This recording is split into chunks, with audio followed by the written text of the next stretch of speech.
Musical musings, musical musings, musical musings, musical musings. Hello and good afternoon, everyone. Welcome to our latest episode of the Musical Musings program. This program airs every Wednesday at 1 p.m. and is broadcast from Rajamachan University of Technology, Pranacon. It comes to you in two parts. The first part of the program, we will talk about a band and a particular song. We will introduce a song to you and talk about the main themes of the song. We'll then take a break to listen to the song. And in the second part of the program, we will go through the lyrics, and I will try to explain to you anything that might be difficult to understand, any difficult words, any difficult sayings, really anything hard to understand for someone that doesn't speak English as a native language. Then we'll have the news and the latest updates from the university as usual. Musical musings, musical musings, musical musings, musical musings. Welcome, everyone. My name is Gary Gray. I'll be your host for the Musical Musings program today. I'm an American English teacher here at Rajamachan University of Technology, Pranacon. So for today, we're going to be doing the song White Rabbit by Jefferson Airplane. And as you'll see, I'm mostly just going to be telling you what the words mean. The meaning of the song, well, it has a broad meaning. We will get to the meaning of the song. There is a big meaning to the song, but within the song, there's actually not supposed to be a meaning. And there really kind of isn't. It's a little bit crazy song. The music in the song is wonderful, which is why I picked it. It's a really fun song. Great song. But let's first talk a little bit about Jefferson Airplane. They're the group that sings this song, and they're an American band from San Francisco.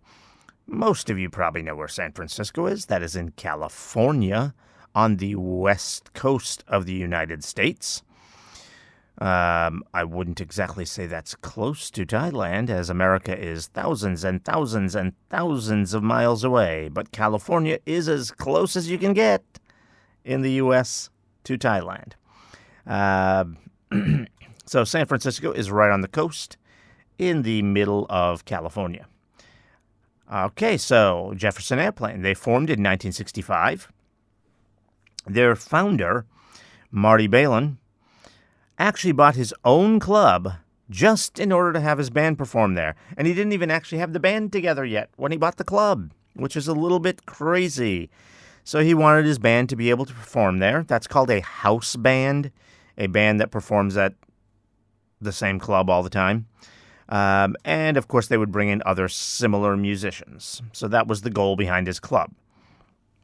But it was kind of interesting because usually a house band, you know, it's going to get hired by the club.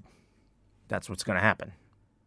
I guess there can be some club owners who are musicians where once in a while you could get the house band and the club owner to be kind of the same person. I had a friend who was kind of like that. There wasn't really a house band, but they had some occasional performers, and the owner, and it wasn't even a club either, it was more of a restaurant. But the restaurant owner, she was also a singer, so she would come out and sing. Very sadly, she just passed away this week, a good friend of mine. Very sad. But she would come out and sing, usually every Saturday, I think. So I guess that's kind of like the same thing here, where they start the club and then decide to be the house band. But what's weird, a little bit weird about this situation is that Marty Balin actually bought it with that intention. He intended to get this club just so that his band, which he didn't even have together yet, could be the house band. I guess he figured he owns the club. Once I get the band together, doesn't matter. We got a place to perform. Doesn't matter. So I guess he wasn't too worried about his band. So he worried about the band second. He bought the club and then formed the band. He did do it all very quickly. I mean, it wasn't like, it took him years to form the band. No, he bought the club in 1965 and formed the band in 1965. The name of the club was called The Matrix. And it was in a pretty popular area of San Francisco as well. So this was kind of a big deal. And so it seems a little surprising that he would even be able to do this. But he managed to raise the money. I don't know if it's because he was a good musician and so people were willing to give him the money. I'm not sure of the whole story behind that, but he got people basically to invest in him so that he was able to pull together the money. Plus, it wasn't a very expensive place. It was an old pizza parlor, which is like a pizza restaurant. So it probably wasn't very big. We have a lot of small pizza places in America. So this was probably a pretty small club. So it probably wasn't too expensive for him to buy. All right, now as far as the band name, Jefferson Airplane, that sounds like a little bit of a weird name. It really is. It really is. There's not a big story behind the name. It comes from, it's not exactly this, but it comes from the nickname of one of the band members, and they just wanted a silly name, so they just came up with this. So that's what it's Jefferson Airplane. No, there's no real significant meaning behind it. Okay, so probably the most famous member of the band was Grace Slick. I'm trying to remember. I don't have it in my notes here, but I'm not sure if she was actually with the band as soon as they formed. In fact, I believe she was not. But I think she joined them very quickly thereafter.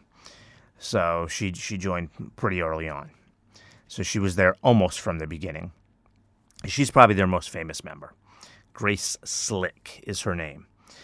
All right, so again, they formed in 1965. They did have a lot of turmoil in the early 1970s, and they split around 1973 or 74. Hard to say exactly when. They pretty much stopped performing in 73, but I think they weren't officially split up until 74. So right around there, 1973, 74, they were done. They split up. So they were only around for less than 10 years. So with such a short kind of lifespan, they don't have a lot of really giant hits. They do have a lot of good songs, and I kind of like their sound. It's what we call like psychedelic type music, and I really enjoy that sound. So they do have a lot of really good songs, but they only have two that became really famous. One is called Somebody to Love, and the other is called White Rabbit, which is the song we're going to be doing today. We're going to be doing White Rabbit by Jefferson Airplane. So let's talk a little bit about White Rabbit. White Rabbit was written by Grace Slick, and it came out in 1967 on Jefferson Airplane's album Surrealistic Pillow. The word surrealistic means it's something that really happened, but it's like you can't even believe it would happen. Like you see something that's just unbelievable. You might call it surreal. So, surrealist or surrealistic is like, surrealistic would be like an adjective version of it. Although surreal is already an adjective, so it's a little bit weird. It's hard to say exactly what that word is supposed to mean, surrealistic, rather than just saying surreal pillow. But surrealist, that could refer to a person. Like someone that makes art is an artist. So surrealistic might be kind of a person that's doing that. So it's a little bit of a weird word, but that's what they were going for. That's really what they were going for. I told you their band name was just supposed to be silly. And when you hear about what this song is about, weird is what they're after. So this song is really gets associated with drugs a lot. And as I mentioned, this band had a form of music that you might call psychedelic rock. This was rock music from like the late 1960s, kind of bled over into the early 1970s as well. Kind of the whole time Jefferson Airplane was around, 65 into the early 70s. So that period right in there. And what it was, it had it's hard even to describe the sound. Maybe had a little bit more keyboards in it than a lot of other rock music. A lot of up and downs in the music. It was supposed to be really kind of get your body into it, that sort of thing. And when they were performing live, there would be a lot of colors, and it was really big for folks who were into the drug culture, which was big back then. Which, of course, is not a good thing, but it's just reality. I'm just telling you the way it was. There was a big kind of drug culture back in the late 1960s in most Western countries, Europe, America. And so this style of music came out of that. It's, in a lot of ways, it's a shame it did, because it's really good music. And so it made a lot of people think that you can make better music if you take the drugs. Which is what makes this song kind of ironic as well, because this song, even though it's associated with drugs, is supposed to be a warning against them. Kind of like the song we did last week, which was Baba O'Reilly by The Who. It was also talking bad about drugs. It wasn't really a warning against them, but it was talking about the negative effects. Talking about teenage wasteland. Well, this is kind of the same idea, where it's talking badly about drugs. Now, it doesn't say, unlike the song from last week, that, oh, drugs do this or drugs do that, and this is why they're bad and you shouldn't do them. But no, this is more directed at the parents. It's really complaining that the parents are the ones causing their kids to be on drugs. So it's a warning to the parents to stop reading your kids these children's books. That sounds crazy, right? What are we talking about? Children's books? Well, the song, it's not really about. What it's about is warning parents not to read kids these books. But what the song has in it is all of this imagery from Alice in Wonderland. You may be familiar with that book because they made it into a movie. It's been several years now, but not too long ago. Johnny Depp played, I think, the Mad Hatter in it. I forget who played the Red Queen. I also forget who played Alice. Both famous actresses, though. But you may be familiar with that story, Alice in Wonderland. And so the song is using imagery from that. So what in the world is Jefferson Airplane doing, using this to be a warning to parents about taking drugs? Well, you may not remember, but near the beginning of the movie, Alice from Alice in Wonderland has a choice to take two different pills. So she takes one of the pills and something happens to her. I don't even know the story that well, but I think she then takes the other pill later and the other thing happens to her. So I think both things happen to her. At one point she shrinks. One pill makes her small. The other pill makes her really big. In fact, the song talks about that a little bit. So what the song is saying is, kids are going to find that cool. First of all, Alice was a kid. She was a young girl. So Alice is a girl. She's taking drugs, she's taking pills, and cool things are happening to her. So the song, and Grace Slick wrote the song, so what Grace Slick is saying is, if you want your kids to not take drugs, stop reading them these books. These books are glamorizing taking drugs. Alice in Wonderland, she takes these drugs and all these amazing things happen to her. She sees all these crazy, wild, incredible things. And so, what you're going to see in the song is it's just going to use a lot of weird imagery and crazy scenes from Alice in Wonderland. So there's not really a big meaning to each of the lines in the song. It's just kind of telling some of the story that's in Alice in Wonderland, some of the more weird things you see in there. So when we analyze the lyrics, we're probably going to just talk about making sure you understand what the words mean. I mean, there's a little bit of meaning in there, and it also kind of does relate more to the modern culture. The book Alice in Wonderland was written like 100 years before this almost. I think about 80 years, 70 years before this song. Like the line, there is a line in the song, for example, where it says, if you have had some kind of mushroom, well, mushrooms became a drug later on. It's a type of drug, so it's referring specifically to that. Even though in the book Alice in Wonderland, it's more about the pills being the drugs.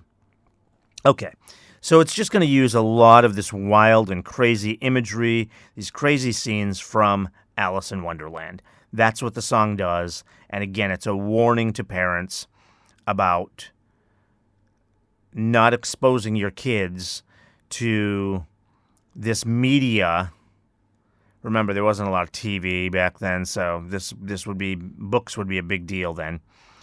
So don't expose your kids to all of this media that glamorizes drug taking. And then you're surprised that they're all taking drugs. All right, so let's get to the song. Again, it is White Rabbit by Jefferson Airplane. Anyone on YouTube that's watching this, if you've seen our program before, you know that copyright issues prevent us from embedding the video. So please click on the link in the upper right corner. Then you can click back to this video when you're done to get an analysis of the lyrics. Everyone else should be able to listen just fine. So here's the song. Musical musings, musical musings, musical musings, musical musings. Welcome back to Musical Musings, everyone. And so that was White Rabbit by Jefferson Airplane. That song is a warning to parents about exposing their kids to media which promotes drugs. So let's get into the lyrics of the song. And we start right away with the drugs. One pill makes you larger. One pill makes you small. That's what I was talking about at the beginning, in the first part of the program, about there being two pills. Alice can take one pill. It's going to make her larger. She can take another pill. It's going to make her small. So one pill makes you larger. One pill makes you small. And again, this is also what I was telling you in the first part when I told you that all they're going to do in this song is use these crazy images from Alice in Wonderland. All right, and it says, and the one that mother gives you, don't do anything at all. Okay, so a lot of times a pill that your mother would give you doesn't actually do anything. It may not even really be a pill. So it says, go ask Alice when she's 10 feet tall. Okay, so she's taking the pill that makes her tall when she's 10 feet tall. All right, now it says if you go chasing rabbits, I'm not sure if you know what a rabbit is. It's like a bunny. Think of Bugs Bunny. Trying to think if there's any other famous rabbits. I think Bugs Bunny's the most famous one. It's the little furry animal that jumps around a lot. So if you go chasing rabbits and you know you're going to fall, tell them a hookah-smoking caterpillar has given you the call. Again, nothing really to explain here. That's just what happens in Alice in Wonderland. That's what happens. But again, they're talking about something relating to drugs. A hookah pipe, again, I'm not sure if you know that word. That's not even really an English word. We have just adopted that word because we never had hookah pipes in America for the longest time. Well, I shouldn't say never, but they were very much not popular. So we just took that word from where it came. But A hookah pipe, that's one of those big pipes. I'm not even really sure what you smoke from it. I'm not sure. It's not a... I'm not even sure if it's really a drug, because you could get them in Thailand before marijuana was legalized. You can get them in America. It might just be some form of tobacco that's put in there, like smoking cigarettes or something. I am honestly not sure. I'm not really familiar with them. I've only tried one once. That was here in Thailand, actually. But I don't think it's actually a drug. But it's still supposed to be giving you that drug imagery here, because smoking is still bad. Even though we don't call cigarettes and stuff like that really a drug the way we think of drugs, it actually is. Nicotine does have an effect on you. It is addictive. That's why it's hard to quit smoking once you start. So it really is a drug. So yeah, the hookah smoking caterpillar is also doing drugs. So Alice took pills, and now we've got this hookah smoking caterpillar. Now, if you don't know what a caterpillar is, that's that little long bug with lots and lots and lots and lots of feet. That's a caterpillar. Turns into a butterfly. It's not a millipede. Those are bigger and nasty, and we have those here in Thailand. That red one, that's gross. These are usually smaller, and they turn into butterflies when they mature and become adults. So, obviously, Alice in Wonderland is fictional. It's a cartoon when it was made into a movie, because we have a hookah-smoking caterpillar. So tell him a hookah-smoking caterpillar has given you the call. Call Alice. When she was just small. So now she's small. She's taken the other pill. When the men on the chessboard get up and tell you where to go, and you've just had some kind of mushroom, and your mind is moving slow, or your mind is moving low, go ask Alice. Again, this is just a scene from Alice in Wonderland, but again, we do have mushrooms. And as I explained to you in the first part, mushrooms now, they weren't really back when Alice in Wonderland was written, I don't think. But now mushrooms are a type of drug. They are what they sound like. They do come from actual mushrooms. And because of that, they come from a plant. So some places are actually trying to make that legal as well, just like a lot of places have made marijuana legal. That is slower to become legal because the effects are a little stronger. So that is not legal in most places. But it is legal in a few places, and it's starting to become a little more acceptable. The reason why marijuana and mushrooms, things like that, are becoming more legal is because they're plants. They come from nature. Whereas other types of really bad drugs, they're manufactured. So that's why those two are kind of like the exceptions as far as trying to make things legal. So anyway, I just wanted to explain to you what they're talking about there. A mushroom is, in Alice in Wonderland, it's not really supposed to be a drug, but in the song, they're referring to it as a drug. So your mind is moving low. So what that means is your mind is slowing down. You can't think as well. Again, on drugs. This is all about... how this kid's book is all about drugs. Okay, so it says, go ask Alice. I think she'll know when logic and proportion have fallen sloppy dead, and the white knight is talking backwards, and the red queen's off with her head. Remember what the dormouse said. Feed your head, feed your head. So all of that is also about the drugs. Logic and proportion have fallen sloppy dead. Sloppy dead is a weird term. It just means there is no logic and proportion anymore. That's all that means. That's not really a saying we have in English. I'm not sure why Grace Slick used that term there, have fallen sloppy dead, but it basically means they don't exist. So there's no logic, there's no proportion. I'm not sure if you know the word proportion. Or maybe you don't know the word logic either. Logic means being able to understand something based on thinking. Like this causes this to happen. That's logic.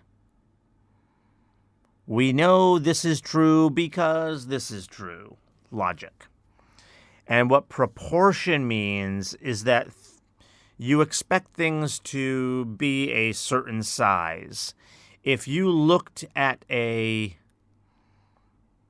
bug and it was really big, like the hookah smoking caterpillar, you would think, geez, that must be right up in my face. That must be right near your eyes. How can it be so big?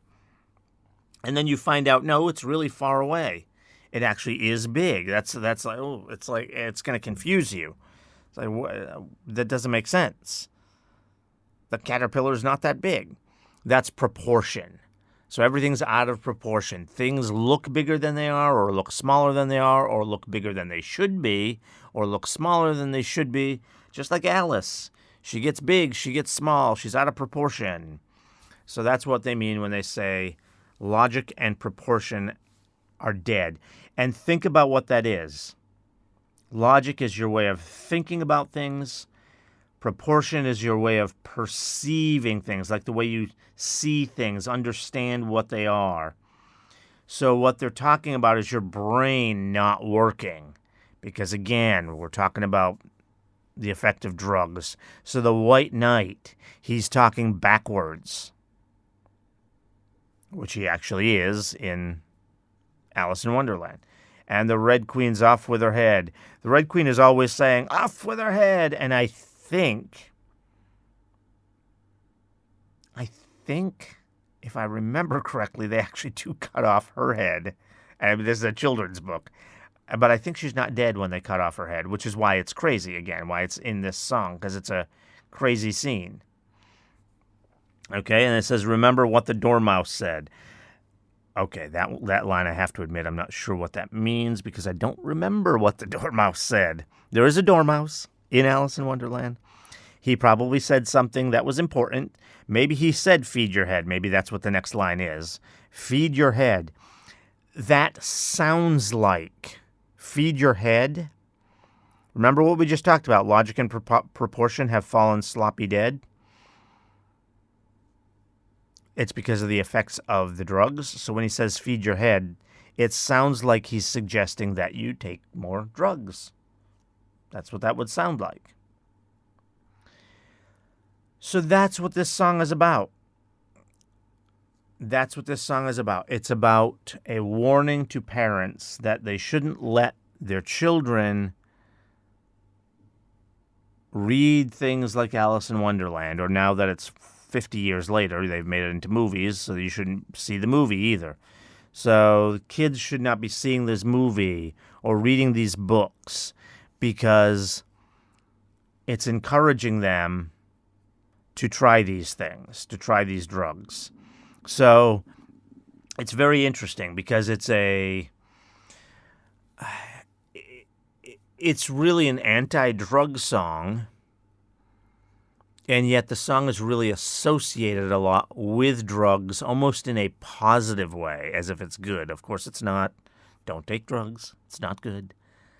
But it's almost associated with it as being positive because this band was very popular with that group of people who were really into the drug culture. So now we have a song here that's all about these drugs, and it really is about the type of drugs that they'd be taking, the ones that make you see weird things and things like that, like the hookah smoking caterpillar, the White Knights talking backwards, and the men on the chessboard telling you where to go. It's just all this weird imagery. That would be what those type of drugs would cause you to see. So it's a really weird song in that way. That the people who really liked this song at the time, not necessarily now, because I really like the song and I don't do drugs, and I don't recommend anyone to do drugs. especially not the drugs they're talking about here in this song, the type of drugs they're talking about here. So it is really weird because most of the people that liked this song back then were into the drugs. And this song is really anti-drug. Again, it's not telling them not to do it. It's not telling them not to take the drugs. This is more a warning to the parents about how to prevent their kids from taking the drugs. But that is still an anti-drug message. It's still about trying to prevent people from taking drugs. So, just a little bit weird, ironic that the song is an anti-drug song that people who were taking drugs loved. Sung by a band who is really associated with taking drugs. So, kind of a crazy song. And it's possible that it's because she regretted taking the drugs, and it's hard to get off of. Drugs are addictive. So, it might be a very sincere song. It may have that complex kind of two sides to it because maybe Grace Slick wished she never even tried the drugs. So she's telling parents, look, stop letting your kids think that drugs are wonderful by showing them these books. So she may be very sincere in that. It just looks really weird. It looks really weird that Jefferson Airplane, a band that was really popular in the psychedelic rock movement, which was all about these crazy drugs they were taking, writing an anti-drug song. It is a good song, though, musically. I really like it. And because it's talking about all the weird stuff in Alice in Wonderland, the lyrics are also really fun. So it's a great song. And that's really it for the song. As I said, we mostly talked about what some of the words mean. There wasn't a lot that was confusing in here, but we did have like the hookah pipe, caterpillar. I think you probably know what a rabbit is, but I tried to explain that to you. The reference to mushrooms is a little different here than what you might think. So we talked about that, logic and proportion. So hopefully you have a little bit better understanding of this song. All right, and like I told you in the first part, while Jefferson Airplane was very popular, and they do have a lot of good songs that you should look up, there really is only a couple of songs that were great. Other than this one, the one you should listen to next is Somebody to Love.